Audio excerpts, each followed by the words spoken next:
Hello नमस्कार दोस्तों, स्वागत है आप सभी का अपने यूट्यूब चैनल ममता टेक्निकल में। तो जैसे कि हमने पहले की वीडियो में 1 से लेकर 25 तक के सभी क्वेश्चन को कवर कर लिया था, तो आज की वीडियो में हम कवर करेंगे लगभग 26 से लेकर 50 तक के क्वेश्चन। पेट की चोट वाले व्यक्ति को किस कृत्रिम श्वास विधि से बचाया जा सकता है? तो नंबर इसका आंसर हो जाएगा सैफर की विधि द्वारा। भार उठाने के समय चोट लगने का क्या कारण हो सकता है? या तो आपकी रुचि न होना या गलत तरीके से वजन उठाना। तो इसका सही आंसर हो जाएगा ऑप्शन नंबर डी, गलत तरीके से, यानी गलत उठाने का तरीका। तार के आकार को मापने के लिए किस उपकरण का प्रयोग किया जाता है? जो हमारा SWG होता है, जिसे हम स्टैंडर्ड वायर गेज कहते हैं। तो इसकी फुल फॉर्म होती है SWG की जो फुल फॉर्म होती है स्टैंडर्ड वायर गेज, उसे मानक तार गेज भी हम बोलते हैं। इसके माध्यम से हम तार के गेज को मापते हैं। ठीक, उसके बाद है कंडक्टर यानी जो कंडक्टर होता है उसके बढ़े हुए व्यास के साथ धारा वहन, जो धारा वहन होती है वो कैसी होती है? प्रतिरोध बढ़ जाता है, अधिक धारा पर विरोध करती है, अधिक वोल्टेज पाथ यानी कि रास्ता उस धारा प्रवाह की अनुमति देता है। तो इसका सही आंसर है ऑप्शन नंबर डी। देखिए, हम ज़्यादा डीपली इसलिए नहीं बता रहे क्योंकि आपका जो एग्ज़ाम है बहुत ही नज़दीक है। हम वीडियो बनाने में थोड़े लेट हो गए हैं क्योंकि हम किसी और की क्लास चला रहे थे, इस वजह से इसलिए हम थोड़े से वंचित हैं। इसलिए हम आपको हर चीज़ के बारे में थोड़ा थोड़ा आइडिया दे रहे हैं, और जितने भी हम आपको क्वेश्चन कराए हैं लगभग हमारा अनुमान ये होगा कि आपको सारा पेपर इसी के अंदर से मिल जाए। 30 नंबर क्वेश्चन, इंसुलेशन को कैसे कहा जाता है? सॉरी, ये होगा इंसुलेटर को क्या कहा जाता है? तो यहाँ होगा क्या कहा जाता है, क्या कहा जाता है। तो इसके अंदर जो होगा इसका सही आंसर परावैद्युत, या इसके अंदर क्या भरा होता है, ऐसा हो सकता है क्वेश्चन। विद्युत मात्रा को मापने के लिए प्रयोग किए जाने वाले उपकरण का नाम क्या है? विद्युत मात्रा को मापने वाला तो जो होता है वो मीटर होता है। विद्युत धारा को मापने वाला, विद्युत मात्रा को मापने के लिए मीटर का कौन सा टर्मिनल जुड़ा होता है? तो इसका सही आंसर हो जाएगा इनपुट टर्मिनल। इनपुट से हमें विद्युत को मापना होता है। मीटर द्वारा मापी गई विद्युत मात्रा को इनमें से कौन सी चिन्हित किया गया है? तो मीटर द्वारा मापी गई विद्युत मात्रा को निम्न में से कैसे चिन्हित किया गया है? रंग के कोड से, वोल्ट से, पैरामीटर प्रतीक का उपयोग करके। कुछ ना कुछ एक पैरामीटर होगा जो कि एक स्टैंडर्ड होता है, उसके प्रतीक का उपयोग करके। बैटरी सेल से प्रयुक्त धातु स्टीम की जोड़ी का क्या नाम है? तो हम इसे इलेक्ट्रोड कहते हैं। बैटरी को कैसे वर्गीकृत किया है? प्राथमिक और द्वितीयक सेल में। तो यानी कि सेल जो होती है हमारे 2 प्रकार की होती है, प्राथमिक और द्वितीयक। सेलुलर फ़ोन में किस बैटरी का उपयोग किया जाता है? तो लिथियम का प्रयोग किया जाता है। जैसे कि हम घरों में जो यूज़ करते हैं वो लेड एसिड बैटरी का यूज़ करते हैं।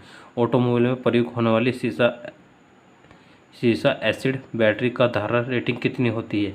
100 से 400 एम्पियर तक। और जो हम घरों में जो यूज़ करते हैं उसकी जो एम्पियर रेटिंग होती है 150 से लेकर 180 और 200 तक हम घरों में भी यूज़ कर सकते हैं। सांद्र सल्फ्यूरिक एसिड का विशिष्ट गुरुत्व क्या होता है? तो इसका होता है 1.835। पूरी तरह से चार्ज लीड एसिड बैटरी में धनात्मक इलेक्ट्रोड का रंग कैसा होता है? वो लाल भूरे रंग की हो जाती है जब धनात्मक, यानी कि जो होती है पूरी तरीके से जब वो चार्ज हो जाती है तो उसका रंग जो तो लाल भूरा हो जाता है। क्षारीय मैग्नीशियम डाइऑक्साइड बैटरी के ऋणात्मक टर्मिनल के लिए किस सामग्री का उपयोग किया जाता है? जस्ते का। आप किसी भी बैटरी को उठा लो, उसका जो ज़्यादातर यानी कि जो मोस्टली केस में मिलेगा आपको जो ऋणात्मक सिरा है वो जस्ते का ही बना मिलेगा। उसके बाद है नेक्स्ट क्वेश्चन, श्रृंखला में जुड़े हुए 1.5 वोल्ट कोशिका का फुल वोल्टेज क्या होगा? यानी कि जो हमारी 1.5 वोल्टेज की बैटरी होती है, 1.5 वोल्ट की जो बैटरी होगी वे 6 जोड़ी गई है। ठीक, कौन से क्रम में? श्रेणी क्रम में। कुल वोल्टेज कितना होगा? इसमें 6 नहीं लिखा हुआ, श्रृंखला में जुड़े 6 1.5, उसका कुल वोल्टेज क्या होगा? यानी कि श्रृंखला में 6 वोल्टेज होगी। यहाँ से लगभग इसका आंसर हो जाएगा 9। ठीक, 15 6 का 90, हाँ सही है। तो उसके बाद है लीड को हम लैड पढ़ते हैं, ये एक हिंदी ट्रांसलेट होता है लैड। एसिड बैटरी में कोशिका प्लेटों की शीर्ष से ऊपर इलेक्ट्रोलाइट स्तर क्या बनाए रखता है? तो उसका जो होता है वो 10 mm से 15 mm तक का होता है। रैपिड टेस्टर कार्यक्रम के साथ बैटरी एनालाइजर का प्रयोग किया जाता है बैटरी की स्वास्थ्य स्थिति के संकेत के लिए। NiMH बैटरी की तुलना में लिथियम आयन बैटरी की शक्ति का प्रतिशत कितना होता है? 0.4%। PMMC में मूविंग कोयल असेंबली के शाफ्ट का समर्थन करने वाला कौन सा बेरिंग होता है? तो इसका संयोजन जुड़ा हुआ बेरिंग, जुड़ा हुआ। तो देखिए PPMC हमने एक वीडियो में आपको बताया था कि आपको लगभग तमाम फुल फॉर्म याद होनी चाहिए, और इस आज की वीडियो में लगभग आपके पास लगभग 5 से 10 फुल फॉर्म जरूर देखने को मिल जाएगी। जैसे कि PPMC का मीटर का पूरा नाम क्या होता है? तो इसका पूरा होता है permanent magnet moving coil meter. ठीक, उसके बाद है नेक्स्ट, रिमट टिग्री परिपथ में किस प्रकार की तरंग उत्पन्न होती है? तो ये होती है वर्गाकार। कौन सा इलेक्ट्रोड ऑसिलोस्कोप की स्क्रीन की छवि को चमक को नियंत्रित करता है? नियंत्रित ग्रिड। प्रतिरोध धारिता और प्रवर्तन को मापने के लिए किस उपकरण का उपयोग किया जाता है? LC metre. L4 R4 और C4 धारिता, R4 प्रतिरोध, L4 प्रेरकत्व यानी कि इंडक्टर। उसके बाद है 50वां क्वेश्चन, MMVC मीटर घुमाव को किस बलागुन का उपयोग किया जाता है?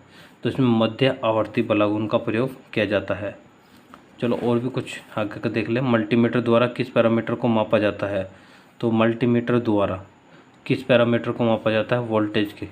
CRO में कौन सा नियंत्रण टेस्ट सॉफ्ट का प्रयोग किया जाता है? वह फोकस का समायोजित किया जाता है। नेक्स्ट क्वेश्चन, चल कुंडली मीटर में के काम को किस पैरामीटर का उपयोग किया जाता है? इसके स्वास्थ्य चुंबकीय क्षेत्र का। कौन से मीटर की गति स्टैंड चुंबकीय क्षेत्र को प्रभावित नहीं करती? PMMC।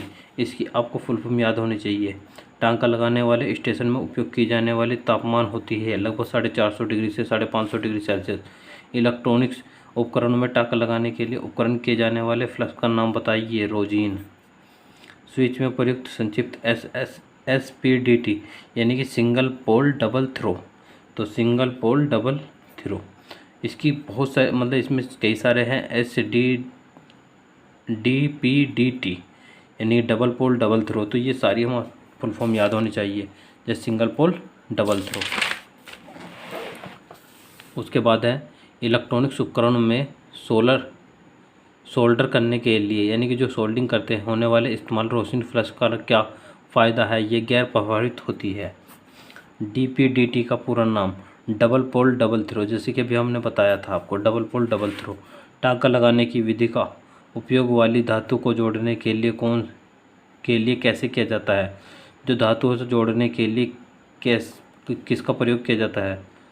बेंजिंग का। इलेक्ट्रॉनिक सर्किट के लिए किस प्रकार के सोल्डिंग का प्रयोग किया जाता है? नरम टांके का, क्योंकि बाद में हमारा हटाना भी पड़ सकता है। वायु सेक्शन के सिद्धांत पर कौन सा उपकरण काम करता है? तो डीसोल्डिंग पंप काम करता है, यानी कि एज ए चूसक होता है। जो डीसोल्डिंग पंप होता है वो हमारे सोल्डर वायर को हटाने का काम करता है। किस सोल्डिंग इंस्ट्रूमेंट को गर्म हवा बहने की सुविधा है? तो इसका सही आंसर हो जाएगा सोल्डिंग स्टेशन, यानी कि इसमें हमारी गर्म हवा यानी कि हीट जनरेट होती है। सोल्डिंग इलेक्ट्रॉनिक सर्किट घटक में फ्लक्स का उद्देश्य क्या होता है? धातु की सतह पर ऑक्साइड परत को भंग कर देना।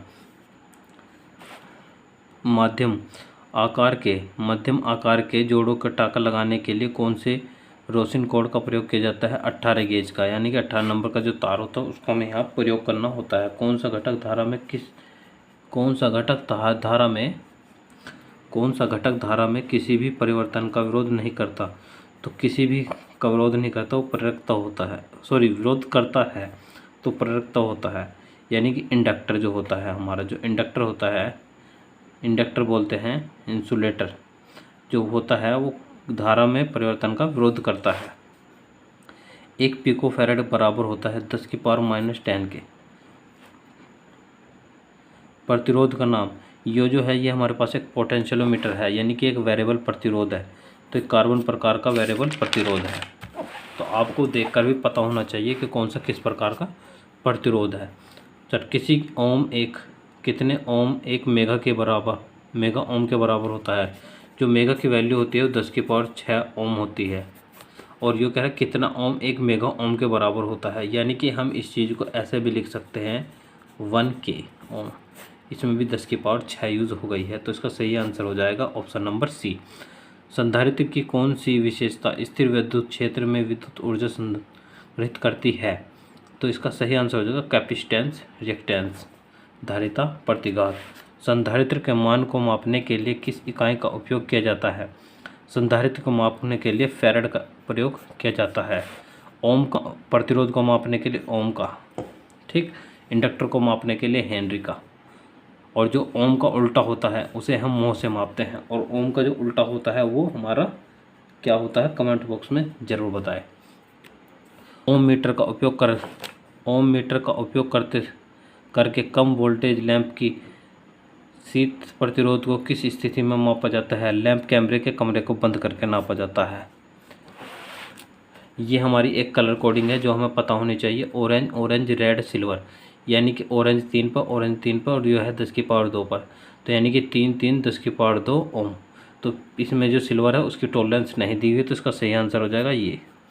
प्रतिरोध का सटीक प्रतिरोध मान ज्ञात करने के लिए किस मीटर का प्रयोग किया जाता है?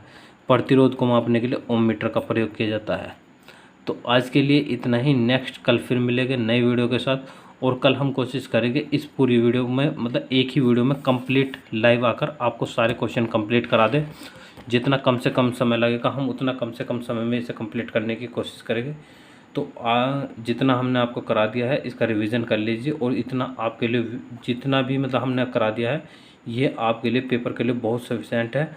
और आप इतना भी पढ़ कर जाओगे तो अच्छे खासे नंबर ला सकते हो, क्योंकि हमने एक आइडियल बेस पे नहीं, एक प्रैक्टिकल बेस पे बताया है। क्योंकि हमने पिछले साल भी यहाँ से आपको पढ़ाया था, और यहाँ से लगभग ये मान के चले कि आपके 75 से 80% क्वेश्चन यहाँ से ही बन के आए थे।